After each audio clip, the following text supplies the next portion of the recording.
अस्सलामुअलैकुम and welcome back again with a new pass paper. और आज हम लोग कर रहे हैं बेटे फेब मार्च पेपर 2 IGCSE का सबसे लेटेस्ट पेपर जो आपके पास मौजूद है बेटे, वो हम लोग कर रहे हैं।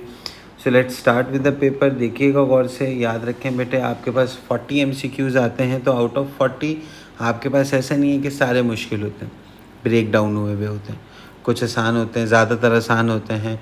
फिर उसके बाद 10 मीडियोकर्स होते हैं जिनमें एक एक फार्मूला इस्तेमाल हो सकता है, और तकरीबन कुछ 8 या 10 के करीब ऐसे होते हैं जो थोड़े से ट्रिकी होते हैं।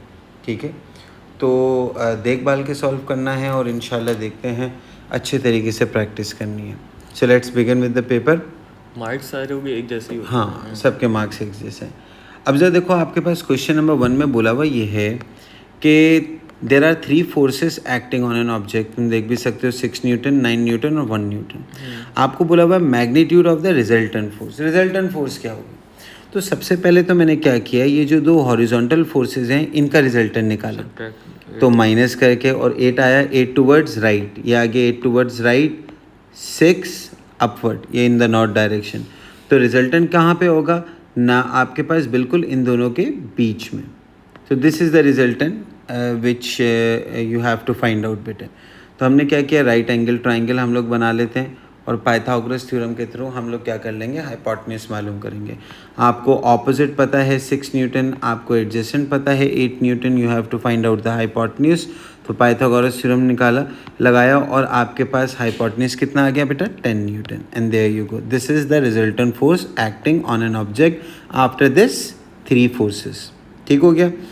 इसी तरीके से बेटे आपसे नेक्स्ट चीज़ पूछी हुई है, स्पीड और वेलोसिटी के दरमियान क्या डिफरेंस है। तो वैसे जनरल डिफरेंस देखें तो speed change of distance over time होता है, और velocity change of displacement over time है। एक स्केलर है, एक वेक्टर है आपके पास। ठीक है, और देखते हैं उन्होंने यहाँ पे क्या बोला हुआ है, direction distance travel in a given direction. ये तो आपके पास ऑब्वियस सी बात है, डिस्प्लेसमेंट होता है, दैट्स नॉट स्पीड।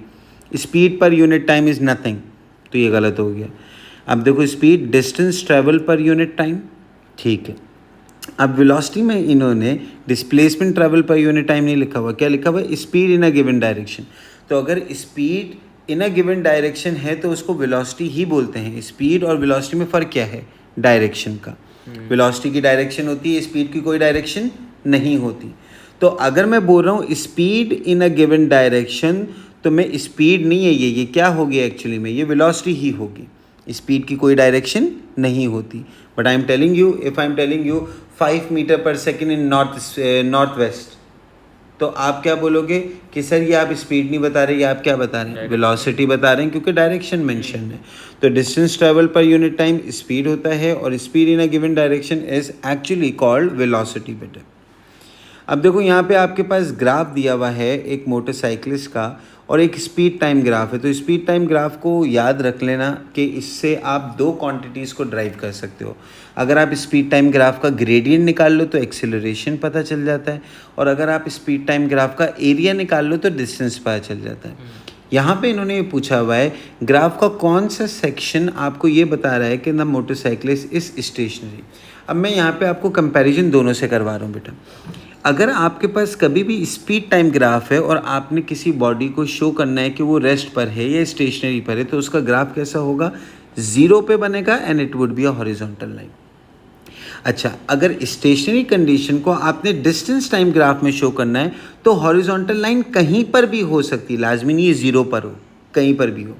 लेकिन स्पीड टाइम ग्राफ में अगर आपने किसी बॉडी को स्टेशनरी शो करना है तो वो कहाँ पर होगी बेटे, 0 पे हॉरिजॉन्टल लाइन। तो अब देखो, ये स्पीड टाइम ग्राफ है, तो कहाँ पर बॉडी स्टेशनरी होगी, ये देखो, ये है बॉडी स्टेशनरी, क्योंकि इस पूरे टाइम पीरियड में स्पीड कितनी है, 0। स्पीड 0 का मतलब बॉडी इज एट रेस्ट और एट स्टेशनरी। ठीक हो गया। अगर ये डिस्टेंस टाइम ग्राफ होता ना, तो क्या ये हॉरिजॉन्टल लाइन क्या शो कर रही है, रेस्ट ही है। ये हॉरिजॉन्टल लाइन क्या शो कर रही है, ये भी रेस्ट ही है। तो every horizontal line either it is made on 0 और नॉट, इट शोज स्टेशनरी। ठीक है, in distance time graph. But speed time graph में स्टेशनरी के लिए 0 पे ही बनानी पड़ेगी बेटे। ठीक, आगे बढ़ाते हैं। आपको बताया हुआ है acceleration of free fall on moon has 1/6 the value on अर्थ।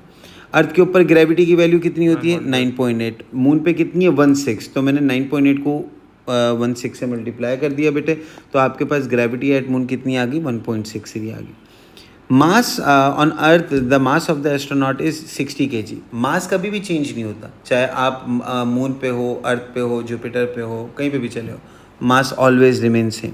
आपको मालूम क्या करना है, कौन सी करेक्ट वैल्यूज़ हैं मास और वेट की on earth and on moon.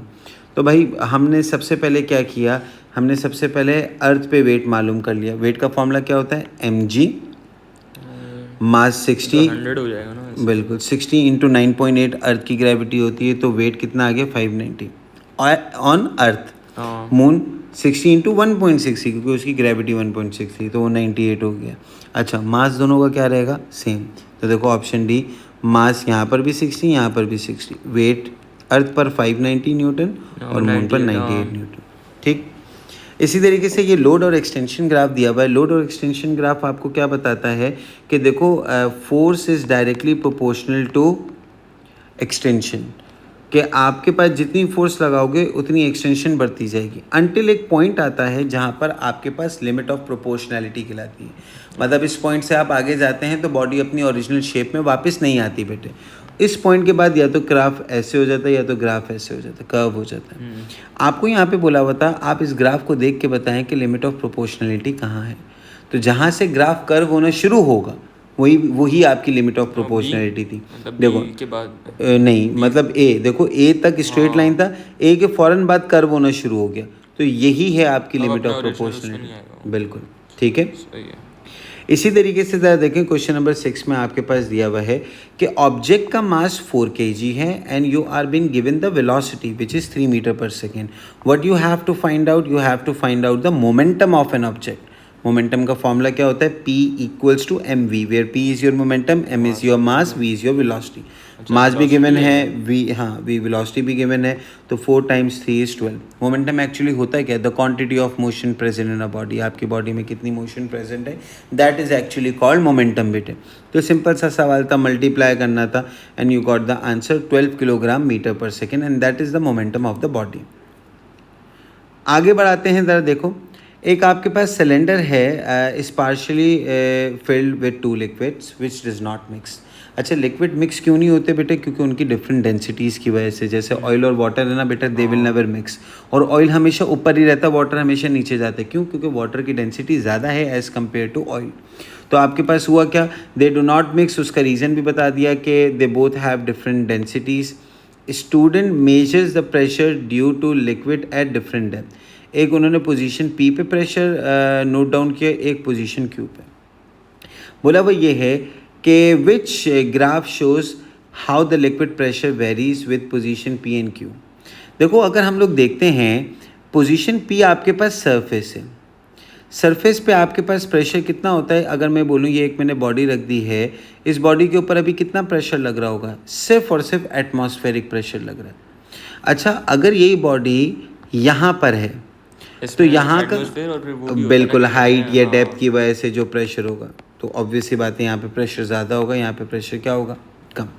ज़रा देख लो ये यहाँ पे कहाँ पे शो किया हुआ है, तो देखो ये इन्होंने बोला हुआ है P पे ज़्यादा है, Q पे कम, ऑल्दो ये गलत है।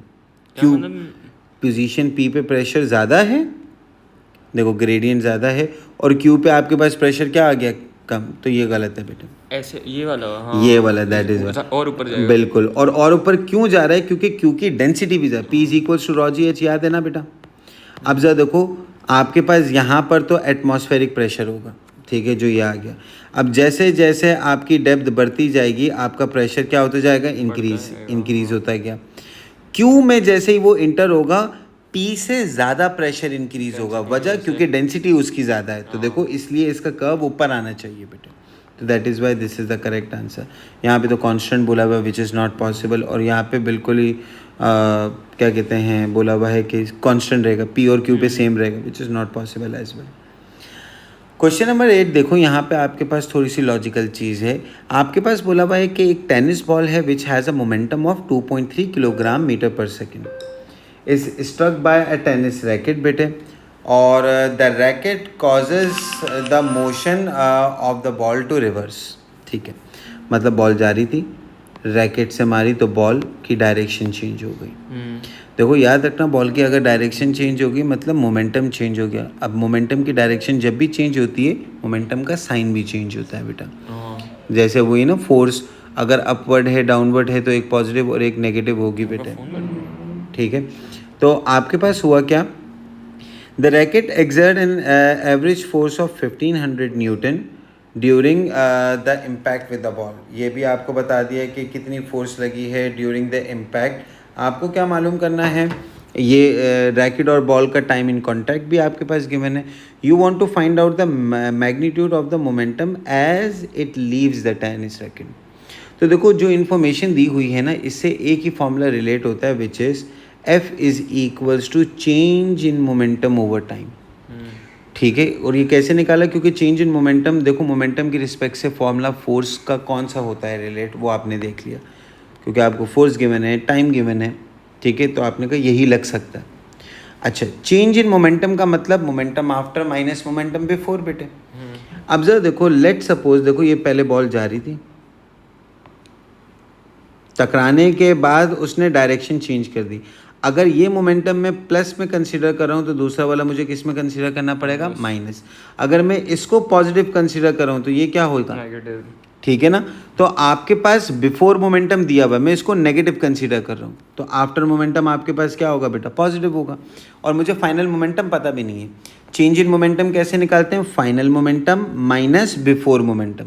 फाइनल मोमेंटम कितना है मुझे पता नहीं, माइनस बिफोर मोमेंटम कितना था, टकराने से पहले बॉल किस स्पीड से जा रही थी 2, लेकिन मैं इसको 2.3 नहीं लूँगा, मैं इसको माइनस 2.3 लूँगा। और माइनस होने का रीज़न क्या है, क्योंकि टकराने से पहले और टकराने के बाद बॉल की डायरेक्शन चेंज हुई है। तो अब आपकी मर्जी, आप फाइनल को पॉजिटिव कंसीडर कर लो, इनिशियल को नेगेटिव, या इनिशियल को पॉजिटिव कंसीडर कर लो, फाइनल को नेगेटिव कर लो।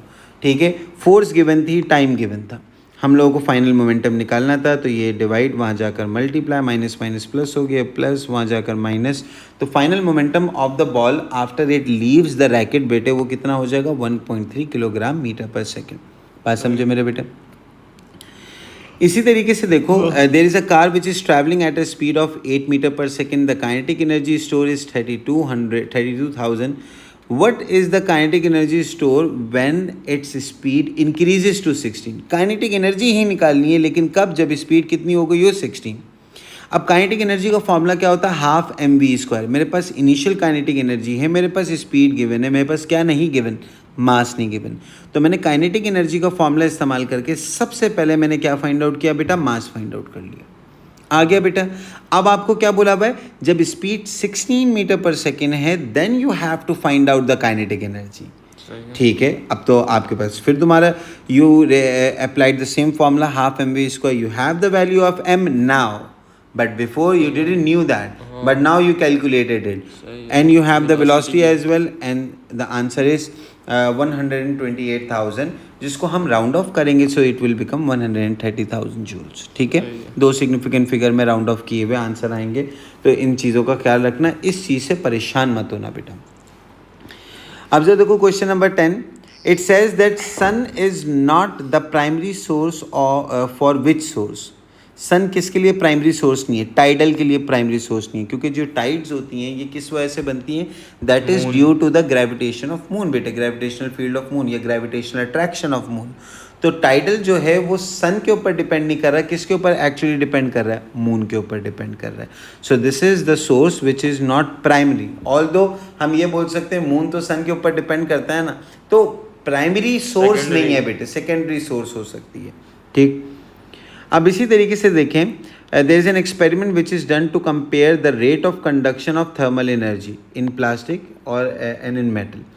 मेटल के ऊपर यहाँ पे हम लोग हीट कर रहे हैं और यहाँ पे आइस क्यूब रखा हुआ है, ये प्लास्टिक है, यहाँ पे हम लोग इसको हीट कर रहे हैं और यहाँ पे भी आइस क्यूब रखा हुआ है बेटे। अब जरा देखो कौन ज़्यादा अच्छा कंडक्ट करेगा बेटा, किस में ज़्यादा जल्दी मेल्ट हो जाएगा, डेफिनेटली मेटल में। प्लास्टिक में तो ऐसा भी हो सकता है आग लग जाए बेटा, प्लास्टिक में तो चले भी ना बेटा, ठीक है ना, यहाँ पे यहाँ तक हीट पहुँचने से पहले यहीं पर ही आपके पास फायर ब्रेक हो जाए। तो अब आपने क्या बताना है, प्रेडिक्शन बतानी है। तो where will the ice melt quickly, definitely on metal, why? Because metal is a good conductor. तो देखो the ice would melt more quickly on metal spoon and what is the reason behind that? Because metal is a good conductor. और ऐसा कोई भी option आपको नहीं दिख रहा बेटे. समझे बेटे? That is why every other option is wrong apart from option A. अब जरा देखो एक बहुत ही बेसिक सी चीज़ कि देयर आर 4 स्टूडेंट्स जिन्होंने 4 अलग अलग एफिशिएंसी निकाली हैं इलेक्ट्रिकल डिवाइस की. अब teacher know that one student has made mistake in its calculation. आप ये ऑप्शंस देख के बताएं कि कौन सी कैलकुलेशन गलत है बेटा.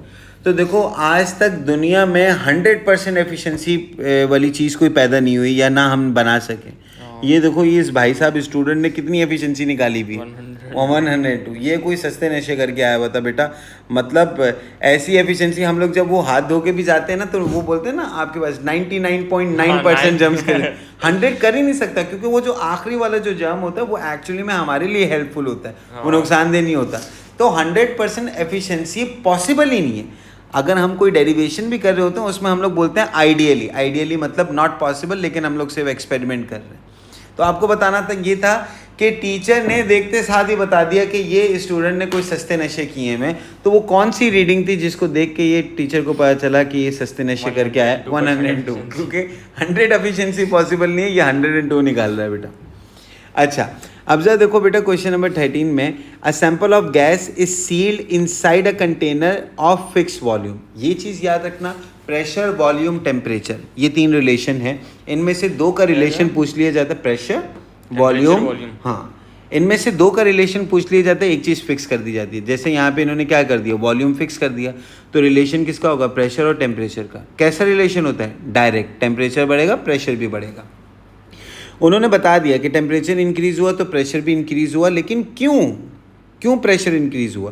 क्योंकि देखो होता ये है आपके पास गैस पार्टिकल है, अगर मैं इसको हीट कर रहा हूँ वॉल्यूम और टेम्परेचर का इन्वर्स है. इन्वर्स नहीं, वॉल्यूम और टेम्परेचर का भी डायरेक्ट है. कैसे? प्रेशर और वॉल्यूम का इन्वर्स होगा. कैसे? वॉल्यूम अगर टेम्परेचर बढ़ाऊंगा, वॉल्यूम अगर ज़्यादा, अगर प्रेशर फिक्स रखा हुआ है. एक मिसाल है, देखो ये मैंने एक पिस्टन रखा हुआ है यहाँ पर. हाँ मैं कंटिन्यूसली हीट बढ़ाता जा रहा हूँ तो आपके पास होगा क्या कि ये पार्टिकल्स इतनी तेज़ी से कोलाइड करना शुरू कर देंगे कि ये पिस्टन को कहाँ लेकर जाएंगे? अब लेकर जाएंगे. तो वॉल्यूम आपका क्या हो जाएगा बेटा? बढ़ जाएगा. ऐसे इसी वजह से गैस सिलेंडर फटते भी हैं ना बेटा. वो क्या होता है कि वो एक्सेस हीट होती है तो वो पार्टिकल अब बाहर जाने की कोशिश करते हैं, वॉल्यूम बढ़ जाता है उनका बेटा. ठीक है. अच्छा तो प्रेशर टेम्परेचर बढ़ाने से क्यों बढ़ रहा है? क्योंकि जैसे ही मैं टेम्परेचर बढ़ाऊँगा जो गैस पार्टिकल्स हैं उनके दरमियान कोलिजन बढ़ जाएंगे. कोलिजन्स की वजह से आपके पास क्या होता है? कोलिजन्स बेसिकली गैस में प्रेशर डेवलप होता ही कोलिजन्स की वजह से. जितने ज़्यादा कोलिजन्स होंगे उतनी फोर्स पर यूनिट एरिया या फोर्स होना एरिया, तो जितना फोर्स होना एरिया उतना ज़्यादा प्रेशर. तो इन्होंने बोला प्रेशर टेम्परेचर बढ़ाने से प्रेशर बढ़ा, लेकिन क्यों? तो हमने रीज़न देखना था. The gas particle collide with the wall of container more frequently. इस वजह से आपके पास क्या हुआ? प्रेशर बढ़ा. ठीक है बेटे. अब जरा देखो क्वेश्चन नंबर 14 में एक स्टूडेंट ने एक्सपेरिमेंट किया है to determine the specific heat capacity. आपको एनर्जी दी हुई है, किस में दी हुई थी? किलो जूल्स में. किलो का आप प्रीफिक्स पहले ही लिख लो 10 to the power 3. ये कैलकुलेशन में गलती मत करना. इनिशियल फाइनल टेम्परेचर आपके पास गिवन है, मास आपके पास गिवन है, लेकिन ग्राम्स में आपने डिवाइड बाय 1000 करके इसको केजी में चेंज कर लिया. अब आपको मालूम करना है specific heat capacity and there is only one formula in the whole physics through which you can find out the specific heat capacity. And what is the formula? E is equals to MC delta T. यहाँ पे E की जगह आप Q भी लिख सकते हैं. Q is called the heat energy बेटे. तो Q लिखूँ या E लिखूँ, एनर्जी तो एनर्जी है बेटे. आपके पास एनर्जी है, आपको मास है, आपके पास delta T means change in temperature. मालूम कर सकता हूँ. I have the final temperature as well, yes initial temperature as well. C को अलग किया, वैल्यूज पुट इन की, आपके पास आंसर आ गया स्पेसिफिक हीट कैपेसिटी का बेटे.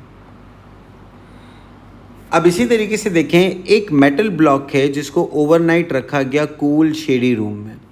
मॉर्निंग में उसी मेटल ब्लॉक को हमने वार्म सराउंडिंग में रख दिया बेटे.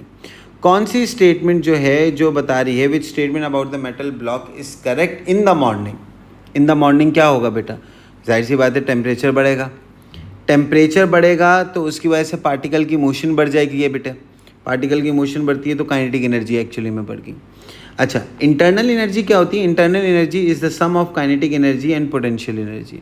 अब देखो इन दोनों में से कोई भी एनर्जी बढ़े, इंटरनल ने तो बढ़ना ही बढ़ना है। अब यहाँ पे पोटेंशियल एनर्जी को कोई काम ही नहीं है बेटे, लेकिन काइनेटिक तो बढ़ रही है ना टेम्परेचर के बढ़ने की वजह से, तो इंटरनल एनर्जी भी क्या हो जाएगी बेटे? बढ़ जाएगी। तो देखो which statement is correct? The internal energy of the metal block increases. अब बाकी सारे ऑप्शन देखो, देखो इन्होंने बोला टेम्परेचर डिक्रीजेस, हालांकि मॉर्निंग में टेम्परेचर बढ़ता है, कम नहीं होता। Convection transfer through out the metal block में कन्वेक्शन होती ही नहीं है, क्या होती है? कंडक्शन होती है बेटे, सॉलिड के दरमियान कंडक्शन होती है। The metal contract slightly, contract क्यों होगा? एक्सपैंड हो सकता है, कॉन्ट्रैक्ट तो कभी भी नहीं होगा। क्यों? क्योंकि टेम्परेचर बढ़ रहा है, टेम्परेचर बढ़ने से आपके पास साइज बढ़ता है बेटा, कम नहीं होता बेटा। अब जरा देखो आपके पास नेक्स्ट क्वेश्चन में एक फिक्स मास ऑफ गैस है जिसको सील्ड सिरिंज में रखा हुआ है एट 100 kPa। उसके बाद प्लंजर जो आपके पास सिरिंज में होता है बेटे, उसको हमने स्लोली मूव किया और उसका प्रेशर क्या हो गया बेटा? कम हो गया। और कितना हो गया? 80 kPa। और इस प्रेशर पे इसका वॉल्यूम कितना था? 50 सेंटीमीटर क्यूब। इन्होंने बोला टेम्परेचर कांस्टेंट रखा हुआ है, तो देखो प्रेशर और वॉल्यूम का कैसा रिलेशन होता है? इन्वर्स रिलेशन होता है, यहाँ पे मैंने मेंशन कर दिया है बेटा। और इसकी रिस्पेक्ट से एक फॉर्मूला होता है P1V1 is equals to P2V2 बेटे। ठीक है, आपको क्या मालूम करना है? You have to find out the initial volume. Initial pressure कितना था? 100 kPa। इनिशियल वॉल्यूम पता नहीं, बाद में प्रेशर कितना हो गया? 80 kPa, और उसकी वजह से वॉल्यूम कितना हो गया? 50। या 100 के यहाँ पे मल्टीप्लाई, वहाँ जाकर डिवाइड करें, के से के कैंसिल हो गया। 80 into 50 divide by 100 will give you an answer of 40 centimetre cube. ठीक है, अब आपके पास ये एक डायग्राम दी हुई है जिसमें आपको देखने को मिलेगा कि कुछ पार्टिकल्स हैं वो एस्केप आउट कर रहे हैं। यहाँ पे इन्होंने बता दिया है कि more energetic water molecule escaping from the surface of liquid of water. इस प्रोसेस को क्या बोलते हैं? इवेपोरेशन। कि वाटर की सरफेस पे आपके पास क्या है? जो पार्टिकल्स हैं वो एस्केप आउट हो रहे हैं। क्यों एस्केप आउट हो रहे हैं बेटे? क्योंकि उनको इनफ एनर्जी मिल गई है कि वो लिक्विड से किस में चेंज हो सकें? गैस में चेंज हो सकें। इवेपोरेशन होती भी कहाँ पर है? सिर्फ और सिर्फ सरफेस पर होती है, और कहीं पर भी इवेपोरेशन नहीं होती। अच्छा, इवेपोरेशन भी एक ऐसा प्रोसेस है जिसमें आपके पास लिक्विड किस में चेंज होता है? गैस में। बॉइलिंग भी ऐसा प्रोसेस है जिसमें लिक्विड गैस में चेंज होता है। लेकिन हाँ, बॉइलिंग में टेम्परेचर स्पेसिफिक होता है ना, मतलब हाँ बिल्कुल, और कोई भी टेम्परेचर में, किसी भी टेम्परेचर पे हो जाती है बेटे। दूसरी चीज़ बेटे, boiling through out the liquid होता है, जबकि इवेपोरेशन सिर्फ ओवर द सरफेस होती है। तो हमें सिर्फ प्रोसेस का नाम बताया था, and the process is evaporation.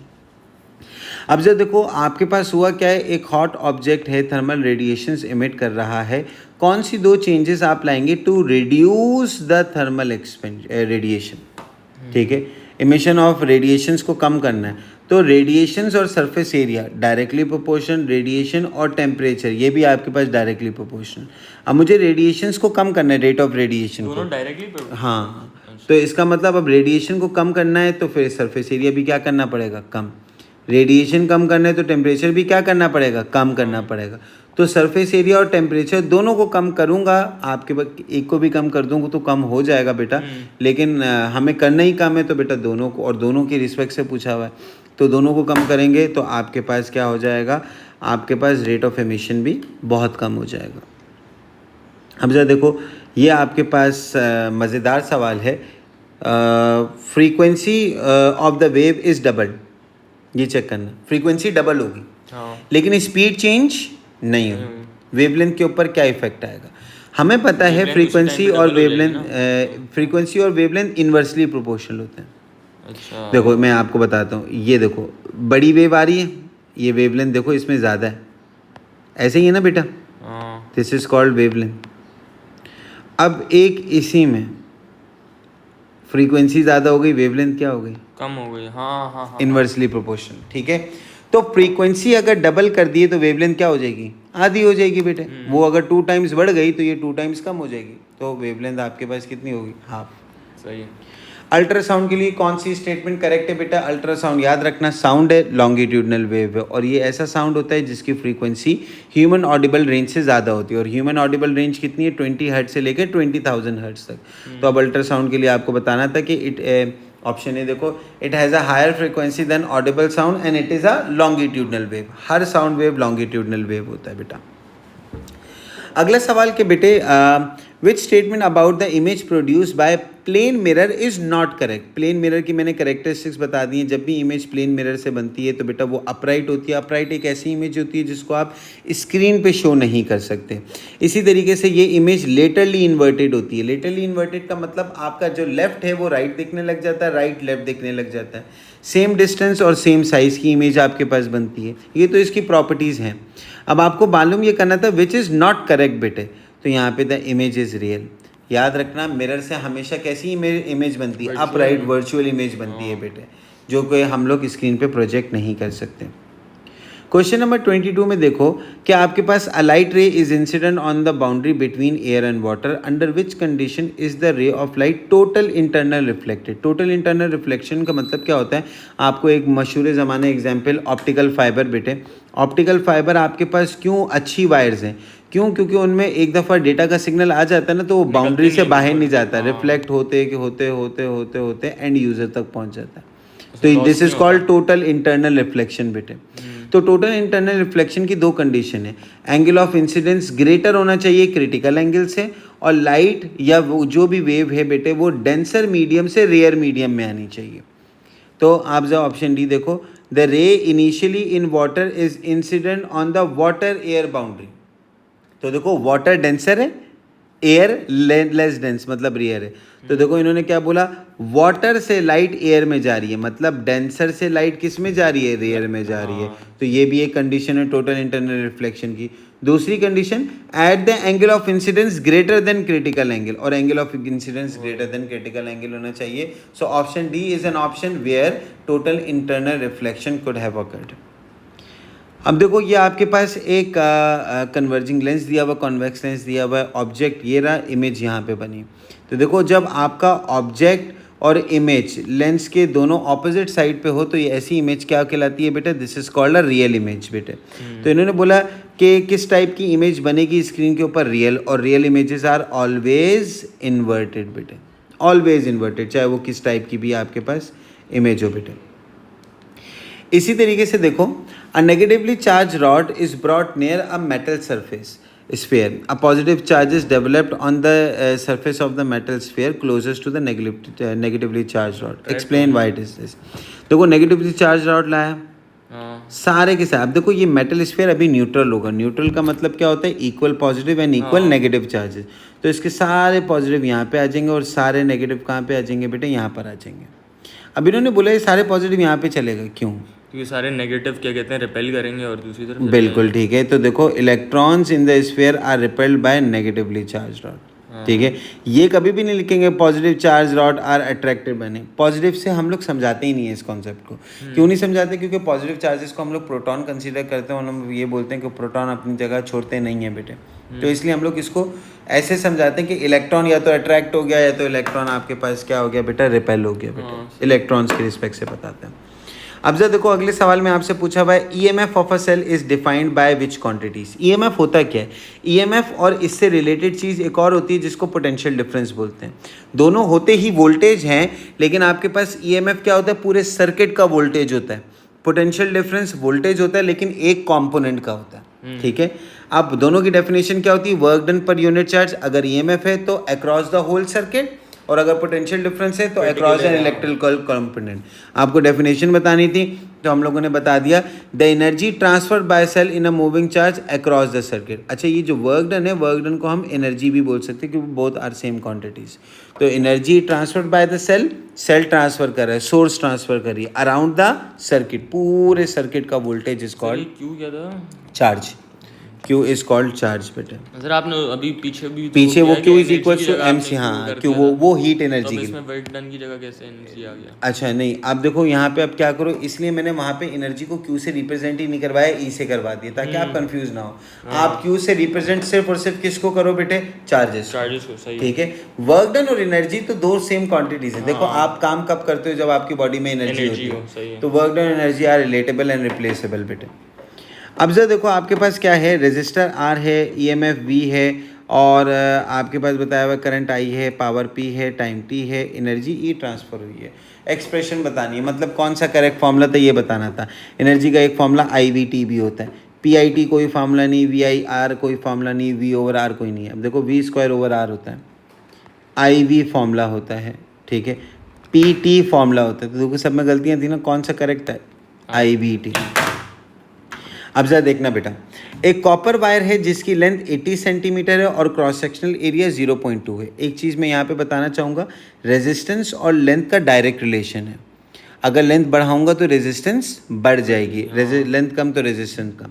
Resistance और एरिया, हाँ चार्जर में भी बिल्कुल, रेजिस्टेंस और देखो इसलिए लॉन्ग केबल्स जो होती हैं ना बेटा वो स्लो चार्ज होती है, रेजिस्टेंस ज़्यादा हो जाती है। बिल्कुल, रेजिस्टेंस और एरिया का इन्वर्स रिलेशन है, एरिया कम रेजिस्टेंस ज़्यादा, एरिया ज़्यादा रेजिस्टेंस कम। अब ज़रा सवाल देखना, लेंथ 80 एरिया 0.2, क्या लेंथ होगी जब एरिया में 0.4 कर दूँ? तो देखो एरिया को क्या कर दिया बेटा, डबल। अब देखो इन कंडीशंस पे रेजिस्टेंस R ही था, अब यहाँ पर ऐसी क्या कंडीशन, क्या लेंथ रखूँ कि रेजिस्टेंस आ रही है, ऑल्दो मैंने एरिया को डबल कर दिया। अब ज़रा गौर से समझना, एरिया डबल कर दिया, एरिया और रेजिस्टेंस कैसे रिलेशन है? इन्वर्स ना। एरिया डबल कर दिया तो रेजिस्टेंस क्या हो जाएगी? हाफ हो जाएगी। तो मैंने R को डिवाइड बाय 2 कर दिया। अब मुझे R ही चाहिए, तो R चाहिए तो इसका मतलब है मुझे लेंथ को क्या करना पड़ेगा, लेंथ को डबल कर दूंगा तो रेजिस्टेंस भी डबल हो जाएगी, 2 से 2 कैंसिल, रेजिस्टेंस R ही आ गई बेटे। तो इसका मतलब क्या हुआ, लेंथ पहले कितनी थी 80, अब डबल कर दो 160 कर दो, 160 और 0.4 मिलीमीटर स्क्वायर, इस वायर की भी रेजिस्टेंस R है, लेंथ 80 और एरिया 0.2, इस वायर की भी रेजिस्टेंस आ रही होगी बेटे। बात समझे बेटे? अगला सवाल देखो, आपके पास 4 आइडेंटिकल रेजिस्टर दिए हुए हैं, चारों के चारों 120 ओम के हैं और बैटरी के साथ कनेक्टेड हैं। तो देखो 120 120 120 120। देखो अगर मैं इसको कंबाइन निकालना चाहूँ तो ये पहले तीनों कौन से कॉम्बिनेशन में, पैरेलल कॉम्बिनेशन में, पैरेलल कॉम्बिनेशन में कंबाइन रेजिस्टेंस ऐसे निकाली जाती है। तो आपके पास कितनी आ गई 40। इन तीनों को सॉल्व करके देखो, ये आ गया 40 और ये आ गया 120। अब देखो ये दोनों सीरीज़ में आ गए, सीरीज़ में कंबाइंड रेजिस्टेंस कैसे निकालते हैं, ऐड अप कर देते हैं, तो ऐड अप करके 160 आ गया। इन्होंने बोला R4 इज नाउ रिमूव, तो मैंने दोबारा से सर्किट बनाया जिसमें मैंने ये नहीं रखा, सिर्फ 120 और 120। तो देखो इनका कितना आया 60 और फिर 60 और 120 कितना है 180। हाँ सही है। तो अब इन्होंने बोला क्या इफेक्ट आएगा R4 को रिमूव करने से, कंबाइन इफेक्ट, कंबाइंड रेजिस्टेंस के ऊपर। देखो जब R4 था तो 20 ऐड हो गया, तो हम लोगों ने लिख दिया the effective resistance increases by 20 ओम, अगर मैं R4 को हटा दूं बेटे। देखो नेक्स्ट क्वेश्चन, आपके पास रेजिस्टर हैं, तमाम के तमाम आइडेंटिकल हैं, V2 की वैल्यू दे दी, A2 की वैल्यू दे दी, A3 की वैल्यू दे दी, आपको A1 और V1 की वैल्यू बतानी है। अब जरा देखो A2 की वैल्यू पता है, A3 की वैल्यू पता है, ये बैटरी है, बैटरी से ये करंट जा रहा है, यहाँ पे आने के बाद करंट क्या हो जाएगा बेटा, डिवाइड हो जाएगा, कुछ करंट यहाँ पे जाएगा, कुछ करंट यहाँ पे जाएगा, और यहाँ वाला जो करंट होगा ये टोटल करंट होगा बैटरी का, ठीक है। तो अगर मैं A2 और A3 की रीडिंग को ऐड अप कर लूँ तो वो किसका करंट बनेगा, A1 का बन जाएगा। देखो करंट यहाँ से जा रहा है, यहाँ से डिवाइड होके कुछ यहाँ गया, कुछ यहाँ चला गया ना, अगर मैं इन दोनों को ही ऐड कर लूँ तो टोटल आ जाएगा बेटा। तो मैंने दोनों करंट्स को ऐड कर दिया, ये टोटल करंट आ गया, मतलब ये A1 की रीडिंग आ गई, ठीक है। अब जरा अगली देखो, V2 के इन्होंने वोल्टेज दे दिया 1.5, ठीक है। अच्छा ये रजिस्टर आइडेंटिकल थे, ये देखो ये दोनों रजिस्टर कौन से कॉम्बिनेशन में लगे हुए, सीरीज कॉम्बिनेशन, सीरीज में वोल्टेज डिवाइड होता है। अब देखो यहाँ पे इक्वली डिवाइड हुआ होगा, क्यों इक्वली डिवाइड हुआ होगा, दोनों आइडेंटिकल हैं, तो अगर ये 1.5 है तो ये भी कितना होगा 1.5, टोटल 3 आ गया। इस लाइन का भी टोटल क्या होगा 3, इस लाइन क्योंकि पैरेलल में वोल्टेज सेम रहता है ना, इस लाइन का भी 3 होता है। अब देखो वोल्ट मीटर V1 कहाँ पे लगा हुआ है, यहाँ पे लगा हुआ है, और इसका वोल्टेज कितना होगा 3, तो 0.75 और 3 वोल्ट्स। बात समझे बेटे? अगला सवाल बेटे, अब जरा देखो एक वायर है जिसको हम लोगों ने पोल्स के दरमियान रख दिया है, अ करंट इज इंड्यूस। जब भी करंट इंड्यूस होता है ना तो बेटा आपने हम लोगों ने वो 3 उंगलियां निकाली थी ना बेटा, FBI, thumb, first finger, second finger, FBI, I current था, B क्या था सर, मैग्नेटिक फील्ड, और F तो फोर्स है। अब जरा देखो यहाँ पे इंड्यूस करंट, ऑल्दो ये लेफ्ट हैंड रूल था, लेकिन यहाँ पे करंट क्या हुआ है, इंड्यूस। जब करंट इंड्यूस होता है तो हम लोग यही लॉ किसके ऊपर लगाते हैं, right hand rule. Right hand rule की 3 उंगलियां निकाल लो, FBI। अब जरा देखो क्या मतलब, इंड्यूस प्रोड्यूस हुआ एक तरीके से, ठीक है ना, इंड्यूस करंट में हमेशा यही रूल, लेकिन राइट हैंड। अब जरा देखो मैग्नेटिक फील्ड, आपने नॉर्थ से साउथ, देखो अपनी फर्स्ट फिंगर को नॉर्थ से साउथ रख दिया, नॉर्थ से साउथ, ठीक है। इधर देखना मैं जो दिखा रहा हूँ, ये नॉर्थ से साउथ यहाँ पे आ गया फर्स्ट फिंगर, मैग्नेटिक फील्ड होती है, नॉर्थ से साउथ आ गया। ये जो सेकंड फिंगर होती है ये क्या होता है, करंट होता है। हाँ करंट कहाँ जा रहा है तेरा, देखो डाउनवर्ड जा रहा है यहाँ पर, ये आ गया करंट डाउनवर्ड। सही है। फोर्स कहाँ पे आ रही है बेटा, इनटू द पेज आ रही है।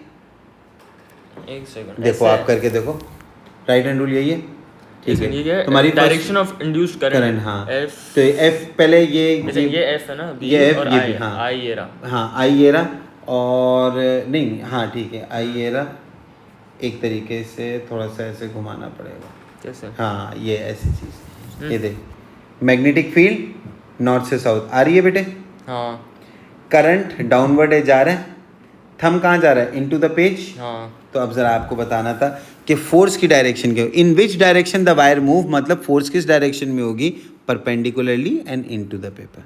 सही है। ठीक है, राइट हैंड रूल क्यों इस्तेमाल किया, क्योंकि करंट इंड्यूस हुआ। अगर ये सिर्फ करंट बोलते तो यही लॉ इस्तेमाल करता, लेकिन लेफ्ट हैंड रूल होता बेटा, वही एफ बी आई, लेकिन लेफ्ट में 3 उंगलियां खोल लेते हैं। अब जरा देखो आपके पास एक ट्रांसफार्मर है, स्टेप डाउन ट्रांसफार्मर में, मतलब यहाँ के नंबर ऑफ टर्न्स भी कम होंगे, यहाँ का वोल्टेज भी कम होगा, लेकिन करंट क्या होगा बेटा, ज़्यादा। स्टेप डाउन में पहले से ही पता होता है। अच्छा, यहाँ के नंबर ऑफ टर्न ज़्यादा होंगे, वोल्टेज ज़्यादा होगा, लेकिन करंट क्या होगा, कम। ये स्टेप डाउन की कंडीशन है बेटे। अब जरा देखो इन्होंने बोला गया है कि ये यहाँ पे वेरिएबल रजिस्टर को ऐसे एडजस्ट किया गया है so that the current in the fix register is 0.25, ठीक है। तो डिक्रीजेज बाय 0.25, मतलब इस वेरिएबल रजिस्टर को कम या ज़्यादा करके ऐसा कुछ किया है कि यहाँ पर आपके पास करंट कितना कम हो गया, 0.25। तो ऑब्वियस ही बात है इसकी रेजिस्टेंस ज़्यादा बढ़ाई होगी, ठीक है। इन्होंने बोला प्राइमरी कॉइल पे वोल्टेज में क्या इफेक्ट है, करंट में क्या इफेक्ट आएगा। देखो यहाँ पर आपका करंट रोकने वाली कितनी डिवाइसेस हैं, 1 2, हाँ 2।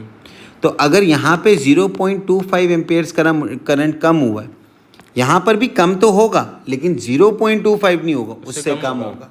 तो it decreases by less than 0.25 बेटे। अगला बेटा, एक ऐसी इलेक्ट्रिकल डिवाइस जो वोल्टेज 240 वोल्टेज को 20 वोल्ट में चेंज कर दे और एसी करंट के ऊपर काम करे, ऐसी डिवाइस का नाम क्या होता है बेटा, ट्रांसफार्मर। हमारे घरों के बाहर भी लगी हुई है, घर जो हमारे घर के बाहर पीएमटी लगी हुई है ना बेटा, इसमें 11,000 वोल्ट आ रहे हैं, लेकिन हमारे घर में कितने आ रहे हैं, 220। स्टेप डाउन कर रहा है। और ट्रांसफार्मर हमेशा एसी करंट के ऊपर काम करता है, डीसी करंट के ऊपर काम नहीं करता। अब ज़रा देखो बेटा, आपके पास यहाँ पे इन्होंने बोला हुआ एक जनरेटर है, जिसमें हम लोग क्या करते हैं, जनरेटर का आपको पता होगा, कॉइल को हम लोग कंटिन्यूसली रोटेट करते हैं, जिसकी वजह से आपके पास करंट प्रोड्यूस होता है, इंड्यूस होता है। इन्होंने बोला which section of the graph represent 3 quarters. देखो आपके पास होता क्या है, एक मिसाल देता हूँ, ये कॉइल है ए बी, ठीक है, रोटेट हुई, यहाँ पे ए आ गया, यहाँ पर बी आ गया, फिर रोटेट हुई, आपके पास क्या होगा, यहाँ पर ए आ गया, यहाँ पर बी आ गया, फिर रोटेट हुई, यहाँ पर ए आ गया, यहाँ पर आप कॉइल की बात कर रहे हैं? हाँ, क्लॉकवाइज रोटेट कर रहा हूँ। ये ऐसे सीधा था, सही है, फिर हाँ, ए भी ऐसे हुआ, फिर हाँ, ऐसे, हाँ सही है, ठीक है। अब यहाँ पे जाऊँगा, हो गया 1 टर्न कंप्लीट। हाँ 1 टर्न हो गया तो कंप्लीट। 3 क्वार्टर्स कहाँ तक हुए, 1 यहाँ पे 2 एंड 3, यहाँ तक हुआ, हाँ, ठीक है। तो ओ से लेकर कहाँ तक, आर R तक। हाँ अच्छा, O से R ये तक, ठीक है। अब समझ आई। अब देखो यूरेनियम है, यूरेनियम ने डिके किया क्या, अल्फा पार्टिकल, और क्या बन गया, थोरियम। उसके बाद थोरियम ने डिके किया क्या, बीटा पार्टिकल, और क्या बन गया, प्रोटेक्टीनियम। बताओ प्रोटेक्टीनियम का मास क्या होगा और नंबर क्या नीचे होगा। तो ये जो नीचे कम होगा और ऊपर होगा। हाँ अभी देखते हैं। यूरेनियम है ना, जब भी अल्फा पार्टिकल डिके होता है तो अल्फा पार्टिकल डिके होने की वजह से ऊपर से -4 नीचे से -2, अल्फा पार्टिकल डिके होने की वजह से। तो अल्फा पार्टिकल डिके होके थोरियम बना था जो सवाल में, और फिर थोरियम ने बीटा पार्टिकल डिके किया था। बीटा पार्टिकल ये होता है, और जब भी बीटा पार्टिकल डिके होता है ना, ऊपर कोई फर्क नहीं पड़ता, लेकिन नीचे +1 हो जाता है। जब प्लस, हाँ, क्योंकि यहाँ का माइनस ये वाली वैल्यू करते तो माइनस माइनस प्लस हो जाती है बेटा। तो देखो आपके पास प्रोटेक्टीनियम का एटॉमिक मास 234 और एटॉमिक नंबर 91, तो ये एटॉमिक नंबर और मास नंबर, ठीक। Which row shows what happened when a nucleus decay by emitting beta particle? Beta particle को क्या बोलते हैं, फास्ट मूविंग इलेक्ट्रॉन। देखो अभी जो बीटा पार्टिकल निकला बेटा वो क्या हुआ उससे, देखो यहाँ पे सर ना, बीटा पार्टिकल अल्फा से ही निकलता है क्या? नहीं नहीं, बीटा एक अलग चीज़ है, अल्फा एक अलग, अल्फा को हीलियम न्यूक्लियाई बोलते हैं। तो सर अगर ये यूरेनियम से बीटा होता तो सिर्फ नीचे -1 होता क्या? +1 हो जाता ना, अच्छा हाँ वही मतलब 93 हो जाता। 93 हो जाता है, यस। सही है। अब जरा देखो बीटा पार्टिकल के निकलने की वजह से देखो आपका एटॉमिक नंबर एक बढ़ जाता है, ऐसे ही है ना।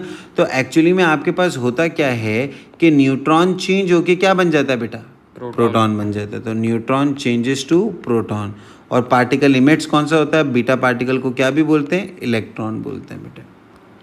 उसके बाद आपके पास बोला हुआ है which precaution does not always reduce the scientific exposure when working with the source of ionization radiation. जब आप ऐसे रेडियो एक्टिव न्यूक्लियर एलिमेंट के साथ काम कर रहे हो तो आपको सेफ्टी के साथ काम करना पड़ता है। इनमें से एक ऑप्शन ऐसा है जो आपकी सेफ्टी नहीं कर रहा बल्कि आपको नुकसान पहुंचा रहा है, वो ऑप्शन कौन सा है, तो देखते हैं। Ensuring that scientist only work with the source of radiation with a longer half life होगी तो वो डिके देर से होगा, तो ये फ़ायदा है नुकसान है, नुकसान है, तो ये तो ढूंढना था। बाकी सब देखो फ़ायदेमंद है कि देखो डिस्टेंस बिटवीन साइंटिस्ट और सोर्स ज़्यादा होना चाहिए, फ़ायदा है।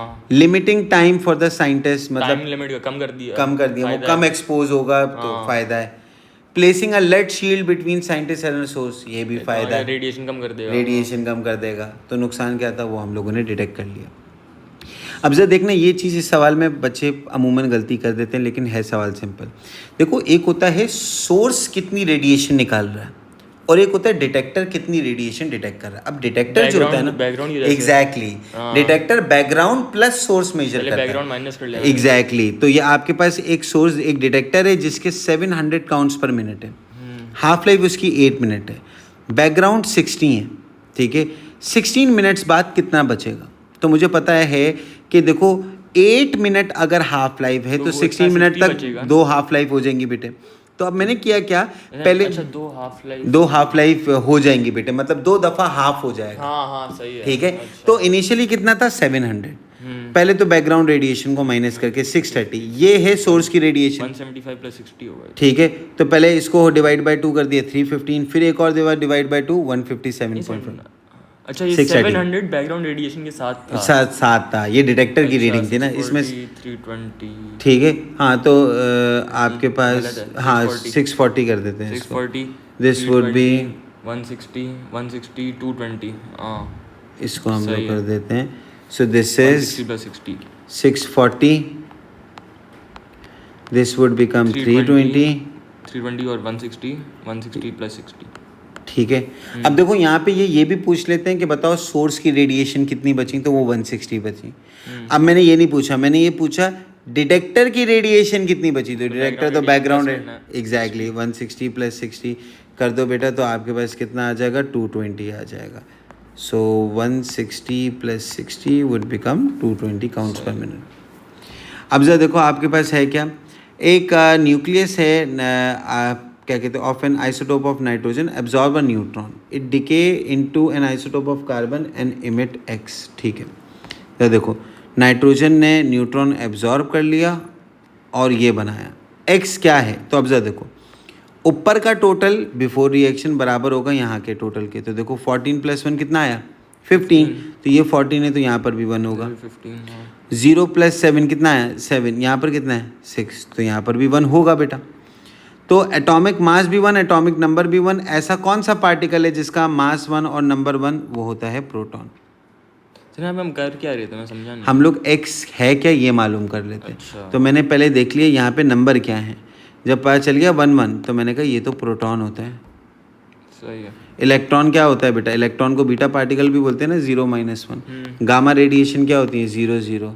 अल्फा पार्टिकल क्या होता है 4 2।